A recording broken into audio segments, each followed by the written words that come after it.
And we learn new developments every day about COVID-19. And with all the information, we know you have a lot of questions. And many of you texted. Our 9 Health expert, Dr. Payal Kohli, is back here to answer some of them. Hey, Dr. Kohli, nice to see you again. Our first question comes from a viewer who asks, I have bad allergies. Is it better to wear a mask while out and take it off often to scratch or wipe my nose, or not wear a mask and wipe occasionally?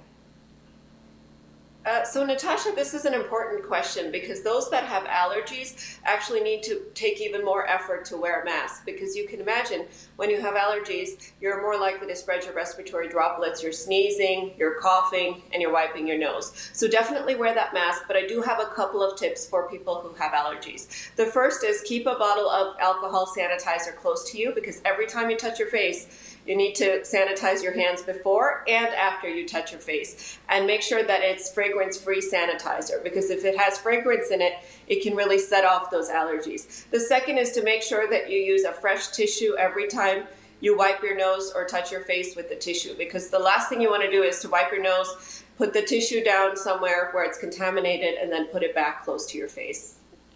Yeah, that's really good advice. I mean, the hand sanitizer before and after touching your face is a big one. I mean, that's what we've always talked about. A second question for you, Dr. Kohli. A viewer says, we are in our 70s and staying at home.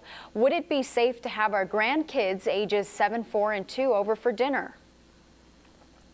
So, I wish I could say yes, but the answer is going to be no, because we're just not at that point yet where we feel it's safe for this vulnerable population. And as the governor has emphasized to us, this is the vulnerable population, people over the age of 65. And we do know that young kids can be the asymptomatic spreaders. So those grandkids can certainly bring the virus to you. So for the time being, I know you miss your grandkids, but I would say try to do virtual dinners as much as possible and really keep yourself isolated as a way to stay safe.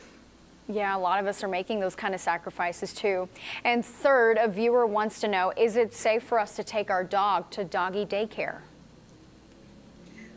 The CDC has actually recently updated their guidelines about dogs, and they're now saying that domesticated pets, including dogs, need to also practice social distancing. So the way to think about your dog is just like you would think about a family member or a human being, because we're realizing that dogs can contract the virus from humans and they can potentially even pass it to each other. So at this point, I would say in a doggy daycare, it's difficult to do social distancing, and the people that are working there may not be wearing masks. So it's probably safer for your dog at home rather than at daycare. All right, Dr. Kohli, thanks so much for coming on and answering.